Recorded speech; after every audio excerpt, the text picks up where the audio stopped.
ನಮಸ್ಕಾರ. ನೀವು ನೋಡ್ತಾ ಇದ್ದೀರಾ ಟಿವಿ ವಿಕ್ರಮ ವಿಶೇಷ ಕಾರ್ಯಕ್ರಮಕ್ಕೆ ಸ್ವಾಗತ. ನಾನು ಜೆಸಿಲ್ ಡಿಸೋಜಾ. ನೀವು ಇಲ್ಲಿ ತನಕ ಟಿವಿ ವಿಕ್ರಮವನ್ನು ಸಬ್ಸ್ಕ್ರೈಬ್ ಮಾಡದೇ ಇದ್ರೆ ತಕ್ಷಣ ಸಬ್ಸ್ಕ್ರೈಬ್ ಮಾಡಿ.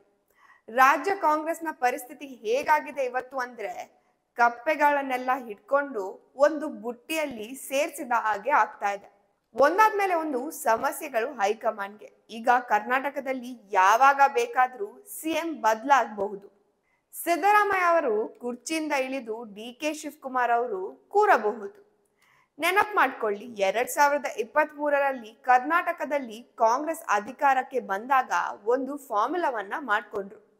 ಸಿದ್ದರಾಮಯ್ಯ ಅವರು 2.5 ವರ್ಷ ಮುಖ್ಯಮಂತ್ರಿ ಆಗ್ತಾರೆ, ಇನ್ನುಳಿದ 2.5 ವರ್ಷ ಡಿ.ಕೆ. ಶಿವಕುಮಾರ್ ಸಿಎಂ ಆಗ್ತಾರೆ ಅಂತ. ಇದನ್ನ ಮಾಡುವಂತಹ ಅನಿವಾರ್ಯತೆ ಕೂಡ ಇತ್ತು. ಯಾಕಂದ್ರೆ ಕರ್ನಾಟಕದಲ್ಲಿ ಡಿ.ಕೆ.ಶಿ ಅವರಿಂದಲೇ ಕಾಂಗ್ರೆಸ್ ಅಧಿಕಾರಕ್ಕೆ ಬಂದಿತು.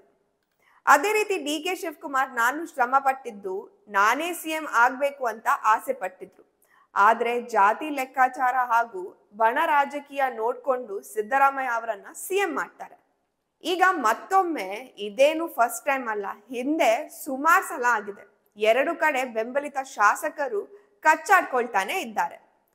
ದೆಹಲಿಯಲ್ಲಿ ಕೂತಿರುವ ಹೈಕಮಾಂಡ್ ಇದರಲ್ಲಿ ಮಧ್ಯಸ್ಥಿಕೆ ವಹಿಸುತ್ತೆ, ಮತ್ತೆ ಅದು ತಣ್ಣಗಾಗುತ್ತೆ. ಆದ್ರೆ ಈ ಬಾರಿ ಡಿಸೆಂಬರ್ 2025ರ ಟಾರ್ಗೆಟ್ ಅನ್ನ ಡಿ.ಕೆ. ಶಿವಕುಮಾರ್ ಕೊಟ್ಟಿದ್ದಾರೆ.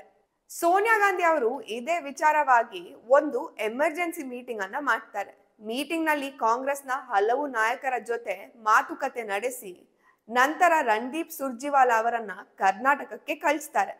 ರಣದೀಪ್ ಸುರ್ಜೇವಾಲಾ ಕರ್ನಾಟಕದ ಶಾಸಕರ ಜೊತೆ 1-to-1 ಮಾತಾಡ್ತಾರೆ. ಅವರಿಗೆ ಬುದ್ಧಿ ಹೇಳುವ ಪ್ರಯತ್ನ ಕೂಡ ನಡೆಸ್ತಾರೆ. ಅಧಿಕಾರದಲ್ಲಿ ಏನಾದ್ರೂ ಬದಲಾವಣೆ ಆದ್ರೆ ಮುಖ್ಯಮಂತ್ರಿ ಬದಲಾವಣೆ ಮಾಡೋದು ಕಾಂಗ್ರೆಸ್ಸಿಗೆ ಒಳ್ಳೇದಲ್ಲ ಅನ್ನೋದು ಹೇಳ್ತಾ ಇದ್ದಾರೆ. ಆದ್ರೆ ಕಾಂಗ್ರೆಸ್ನ ರಾಷ್ಟ್ರೀಯ ಅಧ್ಯಕ್ಷ ಮಲ್ಲಿಕಾರ್ಜುನ್ ಖರ್ಗೆ ಸಾಹೇಬ್ರ ಮಾತು ಕೇಳಿದ್ರೆ ಇಲ್ಲಿ ಆಶ್ಚರ್ಯ ಆಗುತ್ತೆ. ಸಿಎಂ ಬದಲಾವಣೆ ಹೈಕಮಾಂಡ್ಗೆ ಬಿಟ್ಟಿದ್ದು ಅಂದ್ರೆ ಏನಿದರ ಅರ್ಥ? ಬದಲಾವಣೆಯ ಬಗ್ಗೆ ಯೋಚನೆ ಇದೆ ಅಂತ ಅಲ್ವಾ? ರಾಹುಲ್ ಗಾಂಧಿ ಯಾವಾಗ್ಲೂ ಜಾತಿ ಬಗ್ಗೆ ಮಾತಾಡ್ತಾರೆ. ಅದರ ಒಂದು ಪರಿಣಾಮವೂ ಇದೆ ಕರ್ನಾಟಕದಲ್ಲಿ. ಕರ್ನಾಟಕದಲ್ಲಿ ಜಾತಿ ಗಣತೆಯ ಡಾಟಾ ಸಿದ್ದರಾಮಯ್ಯ ಅವರು ರಿಲೀಸ್ ಮಾಡಲೇ ಇಲ್ಲ. ಬಟ್ ಅವರ ಜೊತೆಯಲ್ಲಿರೋರೆ ಆ ಡೇಟಾವನ್ನ ಲೀಕ್ ಮಾಡ್ತಾರೆ. ಇದಾದ ಮೇಲೆ ಸಿದ್ದರಾಮಯ್ಯ ಅವರಿಗೆ ಪ್ರೆಷರ್ ಹಾಕ್ತಾರೆ, ಆ ಡಾಟಾವನ್ನ ರಿಲೀಸ್ ಮಾಡಿ ಅಂತ. ಆದ್ರೆ ಡಿ.ಕೆ. ಶಿವಕುಮಾರ್ ಮಾತ್ರ ಜಾತಿ ಗಣತಿ ಡಾಟಾವನ್ನ ರಿಲೀಸ್ ಮಾಡಬಾರ್ದು ಅಂತಿದ್ದಾರೆ. ರಾಜ್ಯದಲ್ಲಿ ದೊಡ್ಡ ಮಟ್ಟದಲ್ಲಿ ಡ್ರಾಮಾನೇ ನಡೀತಾ ಇದೆ. ಕರ್ನಾಟಕದ ಮುಖ್ಯಮಂತ್ರಿ ಕುರ್ಚಿ ಬಗ್ಗೆ ಡಿ.ಸಿ.ಎಂ ಡಿ.ಕೆ. ಶಿವಕುಮಾರ್ ಅವರ ಪರ ಇರುವ 100 MLAಗಳು ಹಾಗೂ ಮಲ್ಲಿಕಾರ್ಜುನ್ ಖರ್ಗೆ ಅವರು ಹೇಳ್ತಾರೆ ಇದನ್ನ ಹೈಕಮಾಂಡ್ ತೀರ್ಮಾನ ಮಾಡುತ್ತೆ ಅಂತ. ಈಗ ನಿಮ್ಗೆ ಅರ್ಥ ಆಗ್ತಾ ಇದೆಯಾ? ಖರ್ಗೆ ಕಾಂಗ್ರೆಸ್ನ ರಾಷ್ಟ್ರೀಯ ಅಧ್ಯಕ್ಷರು. ಈಗ ರಾಷ್ಟ್ರೀಯ ಅಧ್ಯಕ್ಷರಿಗಿಂತ ದೊಡ್ಡವರು ಯಾರು? ಸೋನಿಯಾ ಗಾಂಧಿ, ಪ್ರಿಯಾಂಕಾ ಗಾಂಧಿ ಹಾಗೂ ರಾಹುಲ್ ಗಾಂಧಿ. ಖರ್ಗೆ ಅವರು ಅಧ್ಯಕ್ಷರಾದಾಗ ದೊಡ್ಡದಾಗಿ ಹೇಳಿದ್ರು, ಏನೋ ಎಲೆಕ್ಷನ್ ಆಯ್ತು, ಡೆಮೊಕ್ರೆಟಿಕ್ ರೂಪದಲ್ಲಿ ನನ್ನನ್ನ ರಾಷ್ಟ್ರೀಯ ಅಧ್ಯಕ್ಷರಾಗಿ ಮಾಡಿದ್ದಾರೆ ಅಂತ. ಹಾಗೇನು ಇಲ್ಲ, ಗಾಂಧಿ ಕುಟುಂಬ ಬಯಸಿದ್ದಕ್ಕೇನೆ ಖರ್ಗೆ ಅವರು ಅಧ್ಯಕ್ಷರಾಗಿದ್ದು. ಇದೇ ಕಾರಣಕ್ಕೆ ಎಲ್ಲರಿಗೂ ಅನುಮಾನ ಬಂದಿದ್ದು ರಾಷ್ಟ್ರೀಯ ಅಧ್ಯಕ್ಷರಿಗಿಂತ ದೊಡ್ಡ ಹೈಕಮಾಂಡ್ ಯಾರು ಅಂತ. ಇದಕ್ಕೆ ಉತ್ತರ ಏನ್ ಗೊತ್ತಾ? मेरे को बनाने वाले यहाँ बैठे हैं श्रीमती सोनिया गांधी जी। मेरे को बनाने वाले यहाँ बैठे हैं श्रीमती सोनिया गांधी जी। मेरे को बनाने वाले यहाँ बैठे हैं श्रीमती सोनिया गांधी जी। ಸ್ವತಃ ಖರ್ಗೆ ಅವರೇ ರಾಜ್ಯಸಭೆಯಲ್ಲಿ ಒಂದು ಮಾತನ್ನ ಹೇಳಿದ್ದಾರೆ, ನಾನು ಸೋನಿಯಾ ಗಾಂಧಿ ಅವರ ಕೃಪೆಯಿಂದನೇ ಅಧ್ಯಕ್ಷನಾಗಿದ್ದೇನೆ ಅನ್ನೋದಾಗಿ. ಸೊ ಈಗ ಪ್ರಶ್ನೆ ಕೇಳೋದ್ರಲ್ಲಿ ಅರ್ಥವೇ ಇಲ್ಲ. ಈಗ ವಿಷಯ ಏನಂದ್ರೆ ಖರ್ಗೆ ಅವರಿಗೂ ಕೂಡ ಸಿದ್ದರಾಮಯ್ಯ ಅವರನ್ನ ಕುರ್ಚಿಯಿಂದ ಇಳಿಸಬೇಕು ಅಂತ ಇದೆ. ಡಿ.ಕೆ. ಶಿವಕುಮಾರ್ ಅವರನ್ನ ಆ ಕುರ್ಚಿಯಲ್ಲಿ ಕೂರಿಸಬೇಕು ಅಂತಾನೂ ಇದೆ. ಇವರದು ಇನ್ನೊಂದು ಆಸೆ ಕೂಡ ಇದೆ, ನಾನು ದಲಿತ, ನನ್ನ ಮಗನನ್ನ ಸಿಎಂ ಮಾಡಬಹುದು, ಅವರು ಹೈಕಮಾಂಡ್ಗೆ ಲಾಯಲ್ ಆಗಿ ಇರ್ತಾರೆ ಅಂತ. ಗಾಂಧಿ ಪರಿವಾರ ಹೇಳಿದನ್ನ ಮಾಡ್ತಾರೆ ಅಂತ ಕೂಡ ಇದೆ. ಸಿದ್ದರಾಮಯ್ಯ ಹಾಗೂ ಡಿ.ಕೆ. ಶಿವಕುಮಾರ್ ಇಬ್ಬರ ಜಗಳವು ಮುಗಿಯುತ್ತೆ ಇದ್ರಿಂದ ಅಂತ.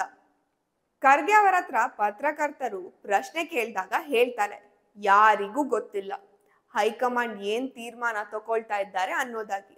ಖರ್ಗೆ ಅವರೇ, ನೀವು ರಾಷ್ಟ್ರ ಅಧ್ಯಕ್ಷರು ಅಂತ ಮರೆತು ಬಿಟ್ಟಿದ್ದೀರಾ? ನೀವೇ ಹೇಳಿದ್ದಲ್ಲ ಹೈಕಮಾಂಡ್ಗೆ ಕೇಳ್ಬೇಕು ಅಂತ.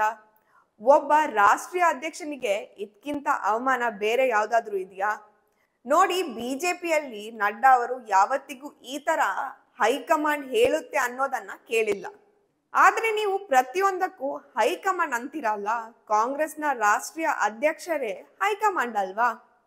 ನಾವೇನಾದ್ರೂ ತಪ್ಪಾಗಿ ತಿಳಿದುಕೊಂಡಿದ್ದೀವ? ಹಾಗಾದ್ರೆ 100 ಜನ ಶಾಸಕರ ಗುಂಪು DK ಶಿವಕುಮಾರ್ ಪರವಾಗಿದೆ. ಸುರ್ಜಿವಾಲಾ ಅವರು ಶಾಸಕರನ್ನ ಮಾತಾಡಿಸ್ತಾರೆ.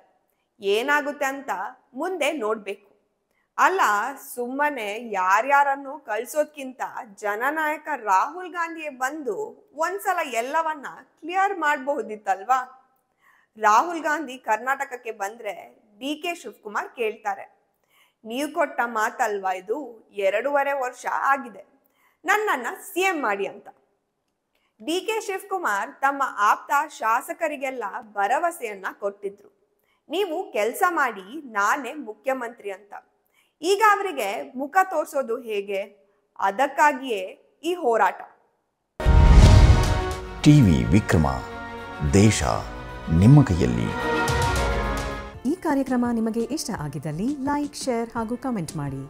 ಟಿವಿ ವಿಕ್ರಮದ ಕಾರ್ಯಕ್ರಮಗಳನ್ನು ನಿರಂತರವಾಗಿ ವೀಕ್ಷಿಸಲು ಸಬ್ಸ್ಕ್ರೈಬ್ ಮಾಡಿ, ಬೆಲ್ ಐಕನ್ ಒತ್ತಿ.